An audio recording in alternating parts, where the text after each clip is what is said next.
Okay, so I'm very excited to be here at SyScan'11.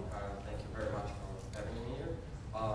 I'm South native, coming from all the way from a quiet and peaceful place called Israel.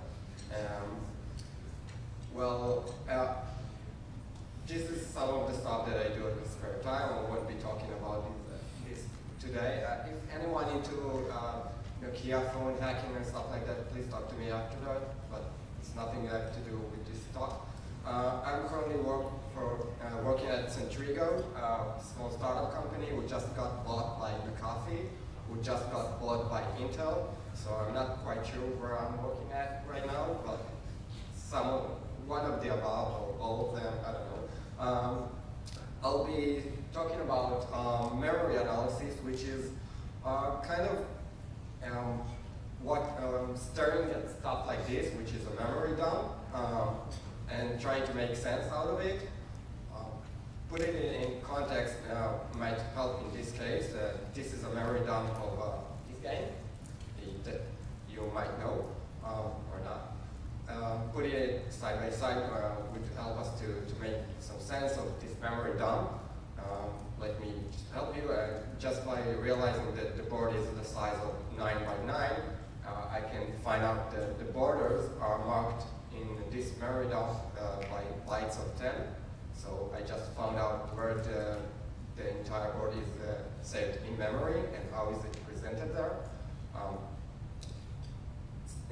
Watching out like what is found in the game, what's the current status of the game, I can try to make sense out of it and to find out that every byte in memory corresponds for a single square in the game, and this way I can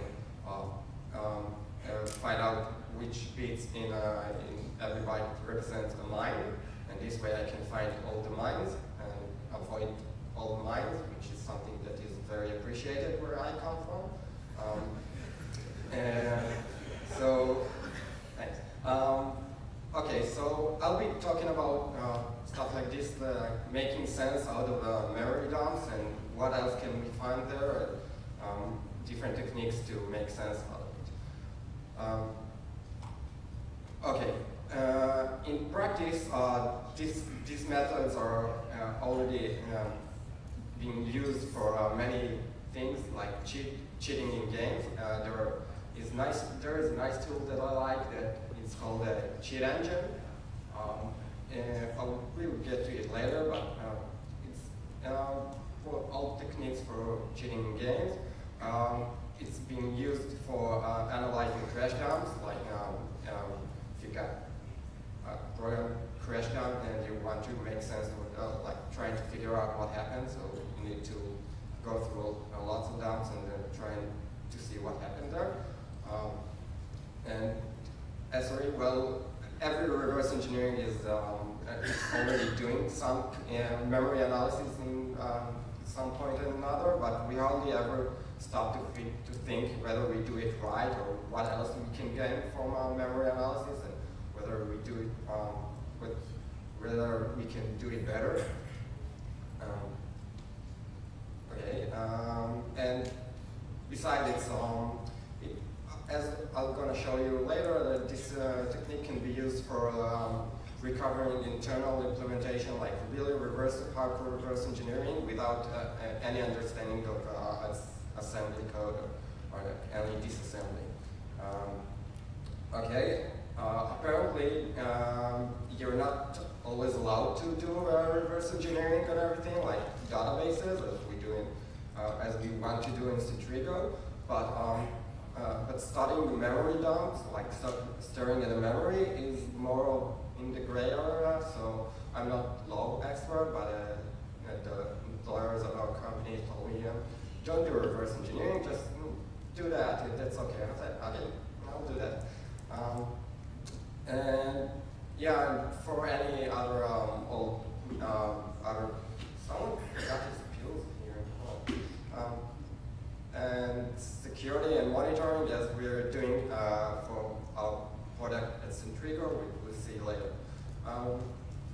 When I'm talking about security as memory in memory analysis, I'd like to show that example for something that I found just by stirring around a memory dump. So I'm a SQL.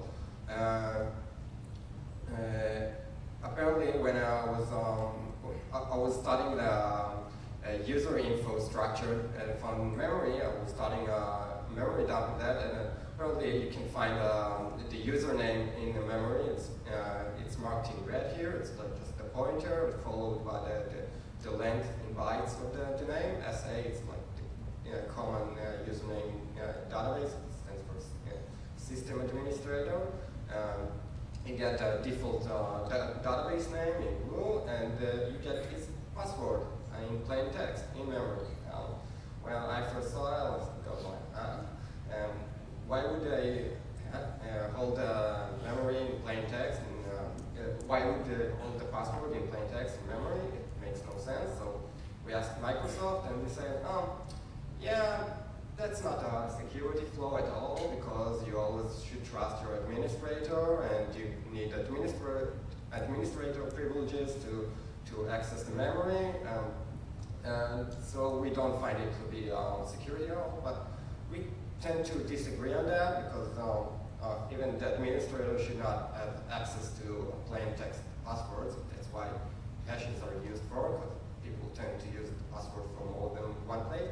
And besides, in databases, well, there's some kind of a difference between the database administrator and the system administrators, and sometimes you want to separate those two, and they both got access to the passwords. So just to summarize this small vulnerability that I found, the blogosphere tend to agree with us and said, Microsoft really got it wrong this time. This is a security flow for sure. And so with Centrigo as a public service, we decided to write a tool to clean those passwords from memory, and we called it Passwordizer. Don't ask me, it's marketing came up with the name. I don't know what it means. The tool is written in Python, and what I want you to see from to get from this source code of the Passwordizer tool is the constant numbers that are marked in black. Those are what we call offsets. Those are like marking the route from one place in memory, or like one constant place in memory, all the way to the password of the user. And we don't have to scan the entire process to find all the passwords. We know that those special numbers for each version of the database, and we know how to get to the user password in like 5 steps, or like reading 5 pointers from memory. And those magic numbers are what we use for the product that we make at Centrigo to monitor and get a lot of other information from the database. So we create for those special numbers from many kinds of databases. And I will show you how to find those and how to make sense out of them. But first, let's see what we ought to find in memory. That's plain simple. We got in memory like pointers, data, text, timestamps, complete random, and code. Those are the stuff that are expected to see in memory. And actually, it's a common misconception to think that most of memory is made out of complete random, and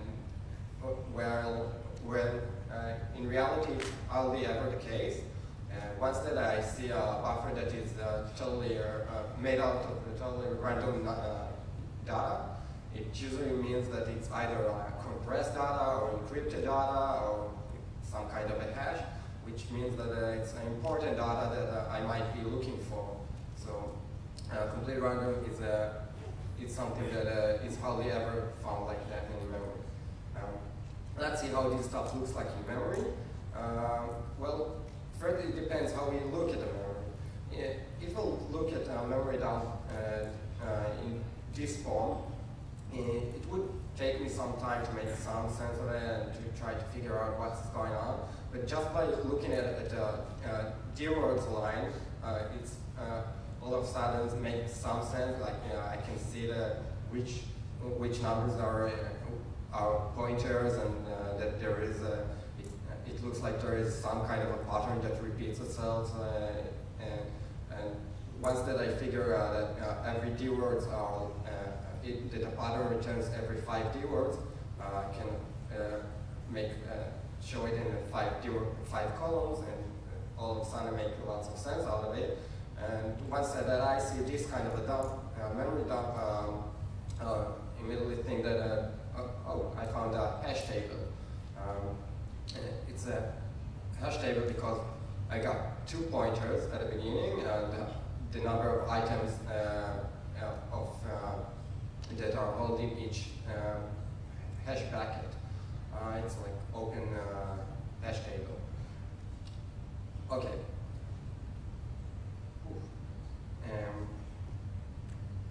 Okay. Other stuff. How would other things would look like in memory? Let's look at another dump memory, and you see that the data in memory is almost it's very easy to separate from the other things in memory, because it's like all the small numbers or all the things that make no other sense. Like in this case, I know that I dumped session info from the database, and I know it's session ID 33 hex. So I say that 33. Oh, this is this session ID, and all the other numbers got their own meanings for in the case of the context of this dump. Pointers are easy to distinguish from everything else because they most likely to be D-word aligned, means they add up with either 0, 4, 8, or C. This is because the compiler and the OS like to help each other help the CPU in making the D-words, making the pointer D-word aligned, because it helps the CPU to function more efficiently or something. And beside that, pointers are easy to distinguish because the pointers tend to point to something. So I can, I'm studying like a live process memory, so I can go to these addresses and see if there's anything in there. And just by studying what those pointers are pointing to, I can actually ask the OS what is found in these addresses, and by that gain more information about what those pointers are used for. Timestamps, like timestamps are there are many different kinds of timestamps. But in case of the MS SQL that we see here, we know that they use the special format, special timestamp format, which is milliseconds divided by 3, which makes lots of sense.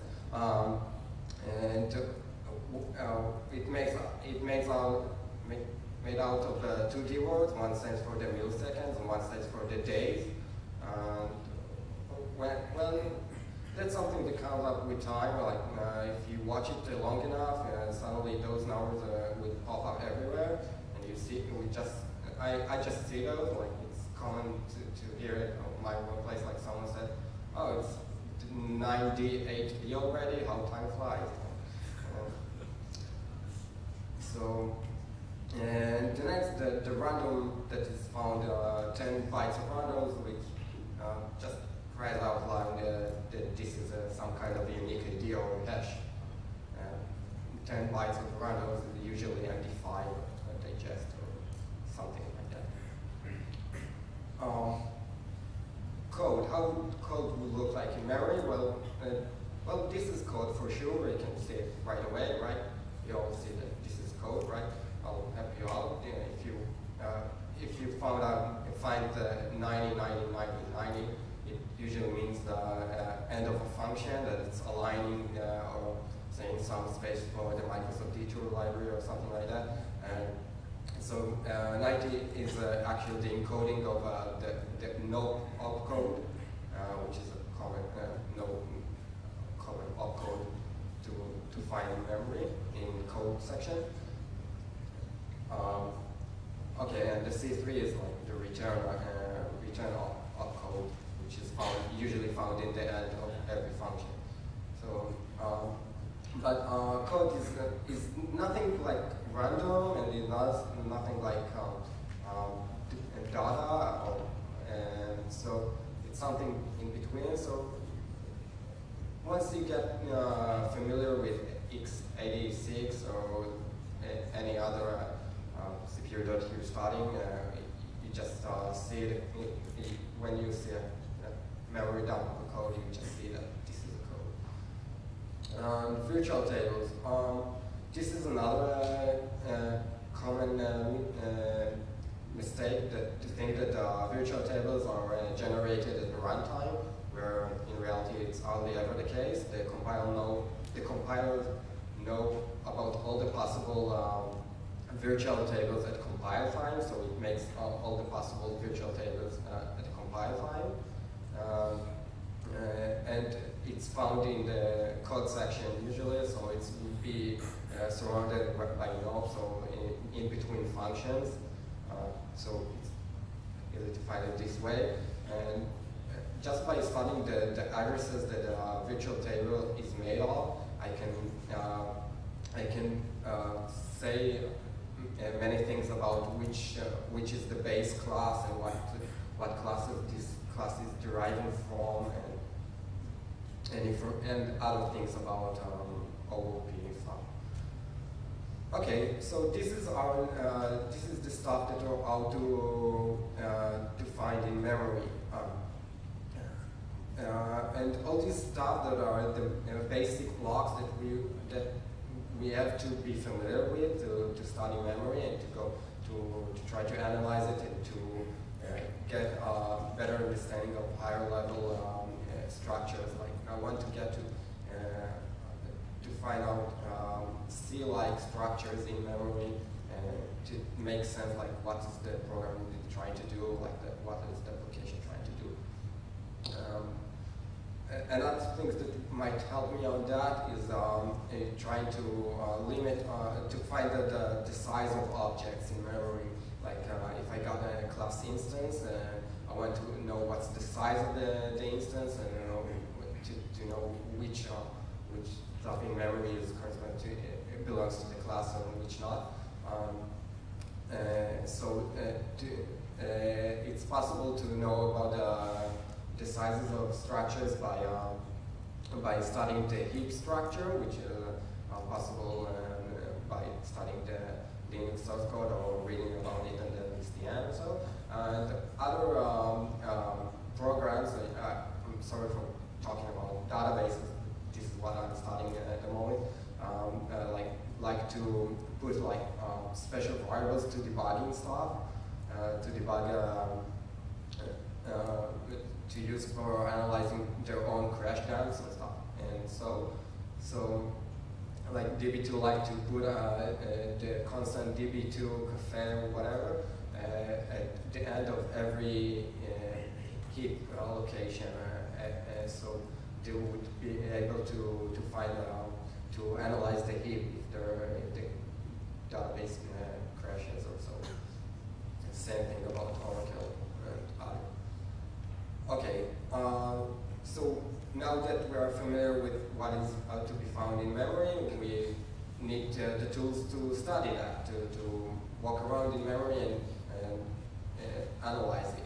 So we're looking for ways to read memory, to search in memory, to do like more advanced search, like differential search or recursive search, just to wander around to see it, trying to study things like looking at a byte dump or D-words dumps or ASCII dumps or anything else.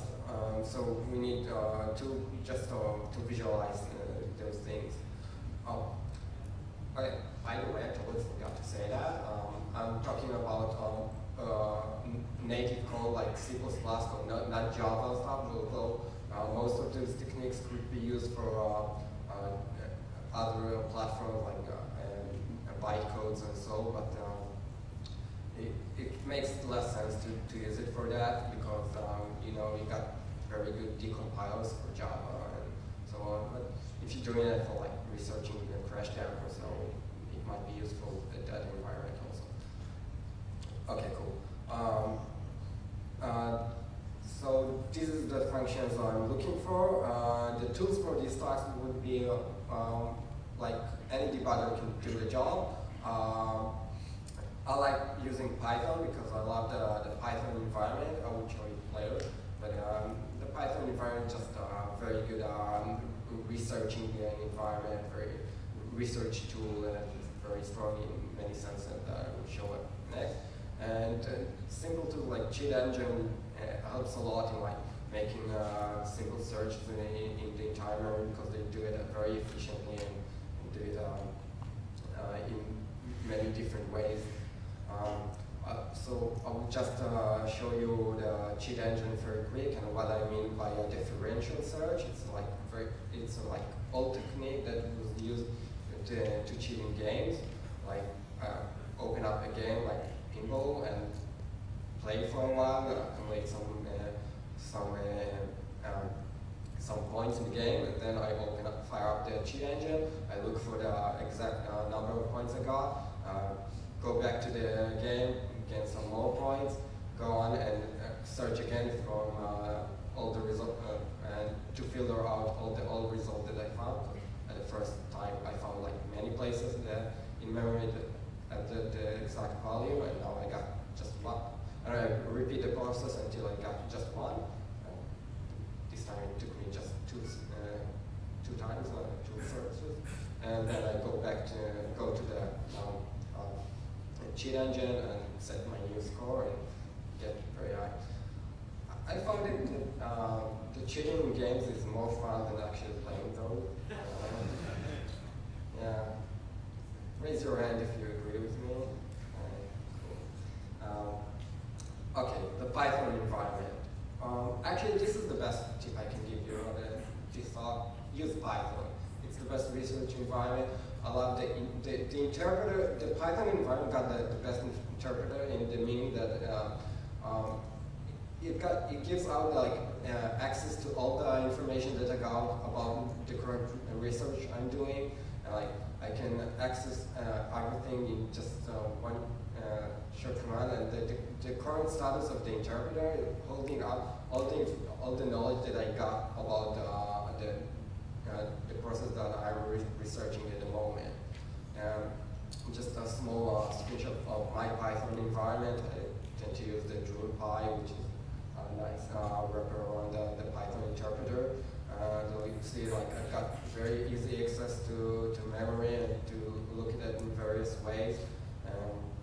Very easy to touch to any process and study it and find like where are the modules are mapped in memory and just reading those in various ways.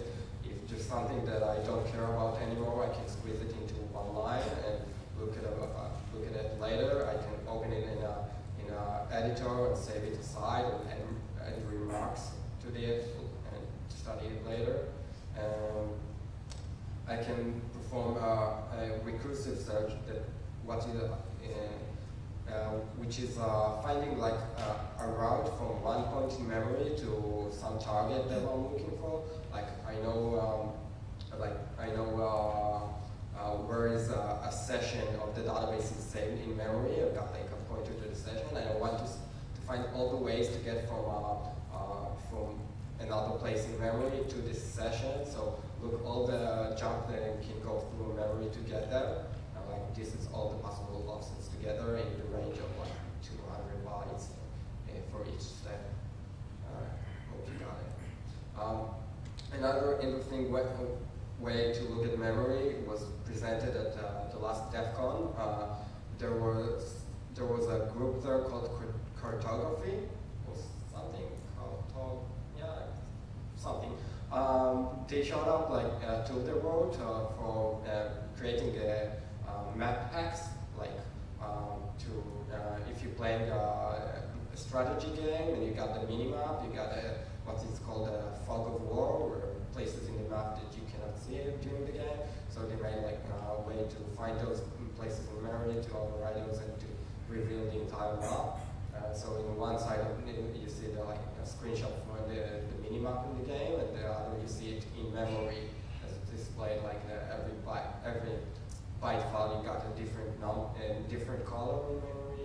enjoyed. But they didn't release the tool, so I wrote one of my own. This is like very first beta. I open source everything, so you're all welcome to try it and contribute. So this is my memory visualizing tool, also fired up from the Python environment, and you can see here like the dump of the Minesweeper. And now the problem here is that I don't know how long is the board in memory. How long is it in percent? How long is every line in memory? And so I had to play with the numbers, like what's the length of every line and where to start the line until I get to this result, which is you can see like the game beneath and see the same thing. Cool. Okay. Just zoom here. Yeah. Cool. Thanks. Okay. So now we got understanding of what is found in memory. We've got the tools to search in memory and to look at the memory. So we'll go through example of a full small research of finding like a session table, like would be something like a hash table. I'm not sure what it's going to be. Well, I know because I made the presentation, but you still don't know what it's going to be. And how is to find a place in memory where all the sessions of the database are saved in memory. Like sessions like connection to the database, or the object that represents a single connection or a single user in the database. So I start out by playing around with the database and finding something to start with, something that would be unique in memory, and so it won't be just lying around many times in memory, and I won't know which one is the right and which one is just found there by chance. So I found that every session in the database got its unique connection ID, which is a long number that won't be, which is long enough not to be found in memory just like that. So if it's found in memory, it means like this is really the connection ID. So I fire up the cheat engine, just do the job, and search for this one of the connection IDs in the entire memory, and I found 3 places in memory where it's found. I can eliminate one of the results very easily, and by just performing another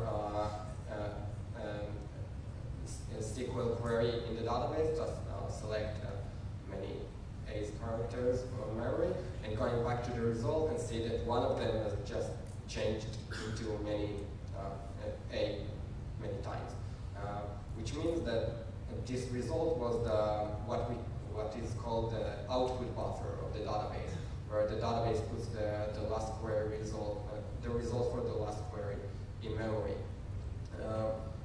which could be very interesting for its own, but that's not what we're looking right now. We're looking for the session in memory. So we've got two results left. So let's look at both of them. This is the first one. Okay, it looks nice. You can see it like in the connection ID in the middle at offset 80, because I printed out like 80 before and 80 after. Okay, let's look at the next one. Oh, this one looks much better. Why does it look much better? Because one very special pointer that is found here, which is this, which points into the code section, which usually means that it points into a virtual table, which means it's instance of a class, like an object in memory. Those of you who are familiar with C++, you know that the virtual table is most often is the first pointer in the struct. So, so if if this is the pointer for the virtual table, it's also the beginning of the object in memory.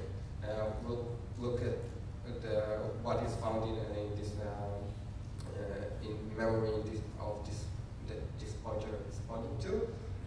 Yeah, this is the virtual table, all right. We can see the knobs over there and all the pointers that points into code section and points into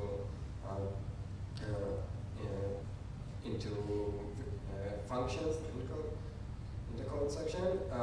So we calculated where this object starts in memory. We use Python.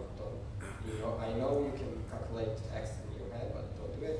Use the Python, because this way you got the results saved in the interpreter, and you always have it in the interpreter until it crashes and you lose everything.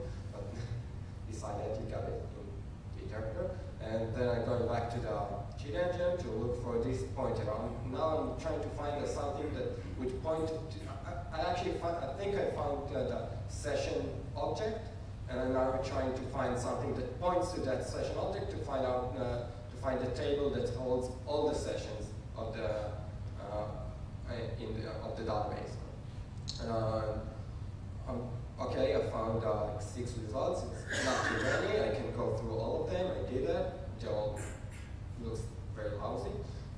So I make a little change for the search, and I make it like I'm not sure that the object starts exactly where I think it starts. So I'll try to look for 10 bytes before that and 10 bytes after that.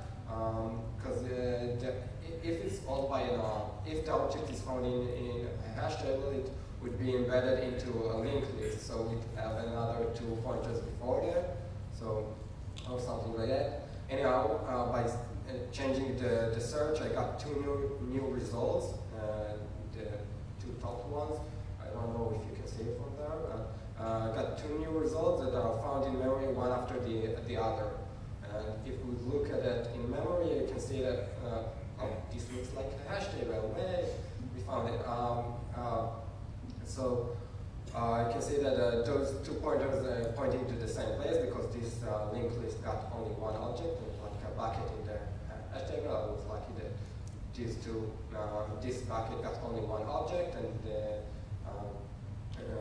so those 2 pointers point to the same place. And another object, one pointer is the previous object, and one is the next object. So I have to walk the linked list to find if it's really a linked list. Anyhow, okay, I got a hash table for all the sessions. Now I'll try to find. I try to find where this hash table starts in memory. Just by walking around wandering around, I can see where. Well, just see where it starts because the pattern stops where whatever the hash table starts, and I'm going to search for this address area to find something that points to this hash table. Searching it in memory, I found a few results, which one of them is very special because it painted in green. I didn't paint it in green. The cheat engine painted it in green. And what he was trying to tell me by painting it in green is that this address lies in the code section, in the data section, which means it's a global pointer, which means this is a global pointer, which means that it would be found in the same exact address every time that the database would be running, and it points to the beginning of the hash table. So so I got a pointer to that is always found at the same address in memory that points to the hash table. And I found the hash table that points to all the sessions that are currently active at the database.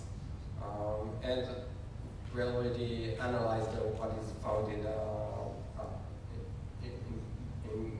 session structure and what we can get out of it, like session ID, username, passwords, and everything. Okay,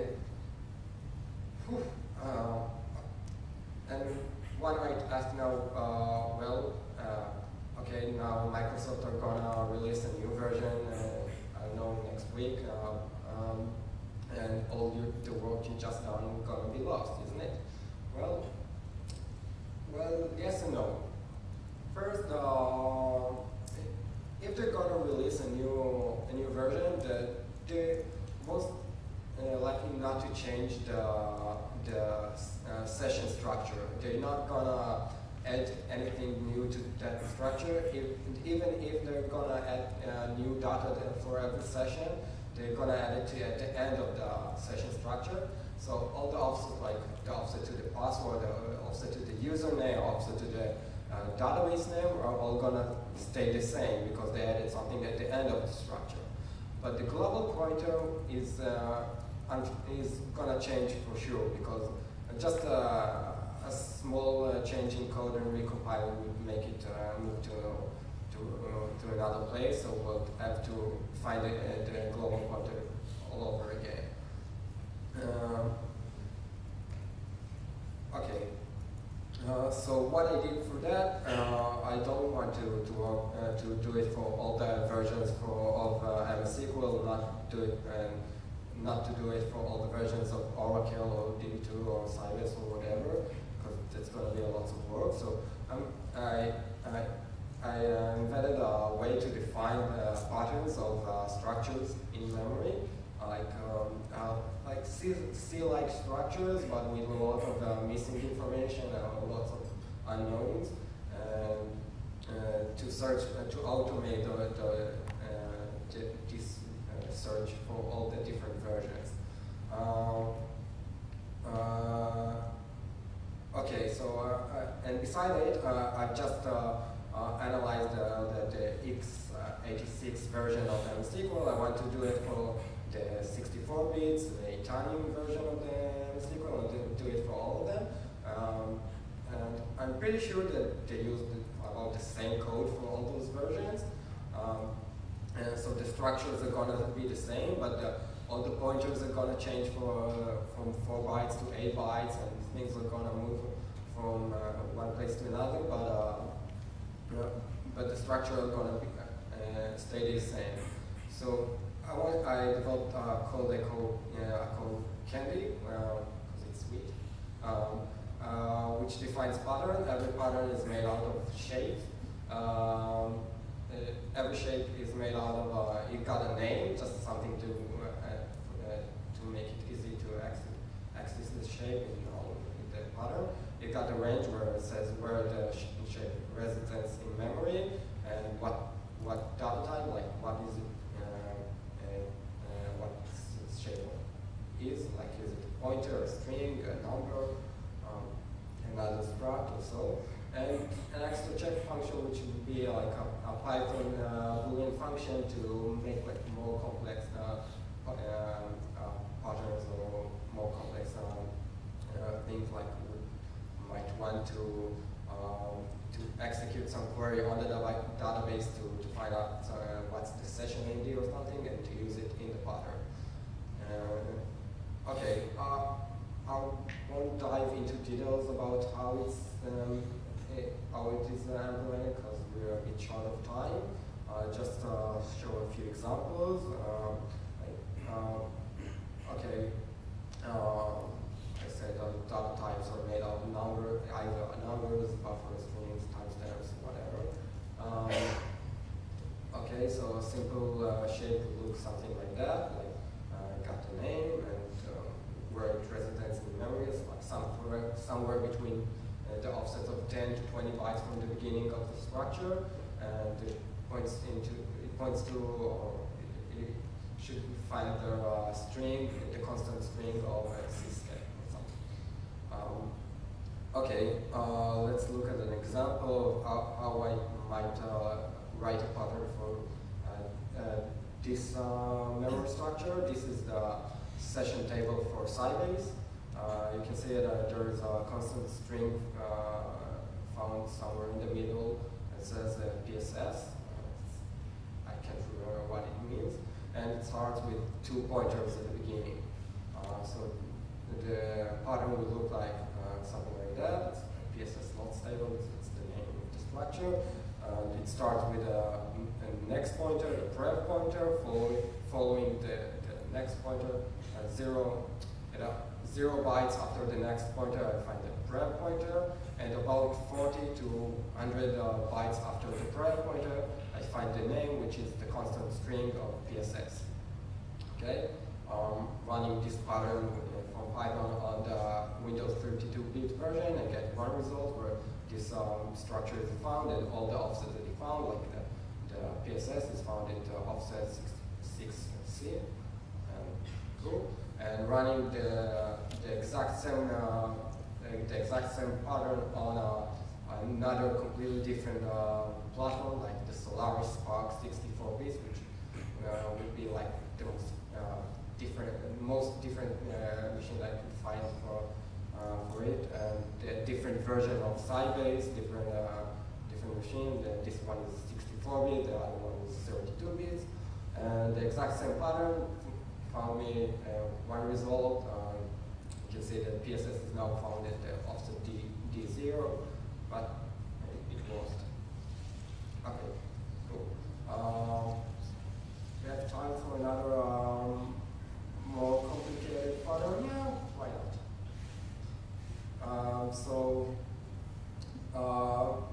Okay, sorry. So this is another structure that I'm looking for. This one I got 2 pointers in blue. One equals the other plus the red number times pointer size. Like, because the first one points into a table of 1FF pointers. And the next one is found just after that in memory. The pattern will look like table size, a number between 100 to a lot, and the table is found right after it, which is a pointer, table 2, which is found right after the table 1, which is also a pointer, and we got an extra check, which is a Python code that defines the context dot table 2. It's the table 2 that I just found. It need to be equals to the table 1 plus the table size plus 1 times the pointer size. Cool. Okay. What are we doing with that in the real world? We developed, with Intrigo, developed a tool to monitor and secure databases. We call it Edgehog. We've got this thing of collecting Edgehog dolls. This is most of the collection. Okay. This is a screenshot from the product. You can see like we make alerts, but the tool allows you to define the new rules about what is allowed and what's not in the database, and gives you access to to lots of information in the database that not all of it is accessible in regular ways. And doing it by monitoring the database memory and collecting, harvesting for all the data, and do it very fast and real time and everything. And beside that, well, yeah, we made it like to solve many problems that exist in the database world, where no one hardly anyone ever install updates that are being released, especially by Oracle, because they tend to, I don't know, to break up things, and because it's hard to install updates on the production environments. There are always lots of risk in doing that. So our tool comes out to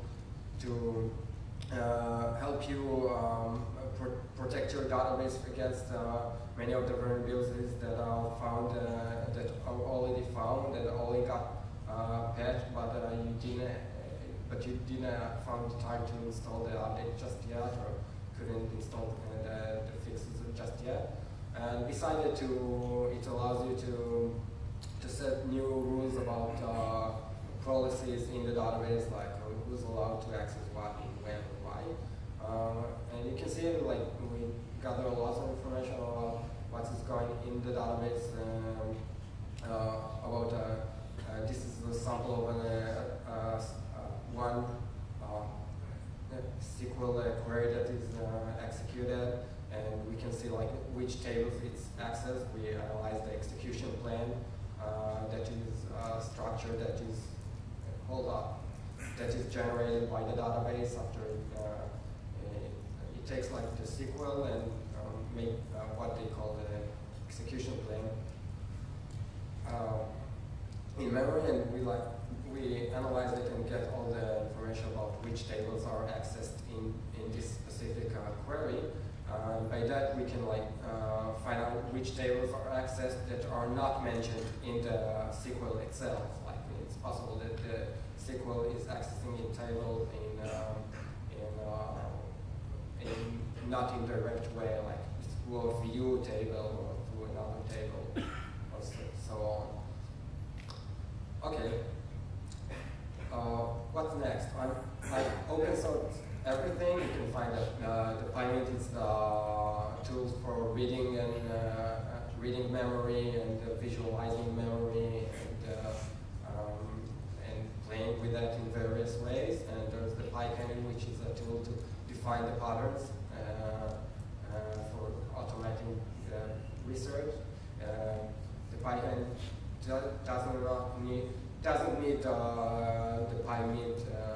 You take any other model that can read memory, and that's it. I want to add many other features that I don't find the time to put those into those tools.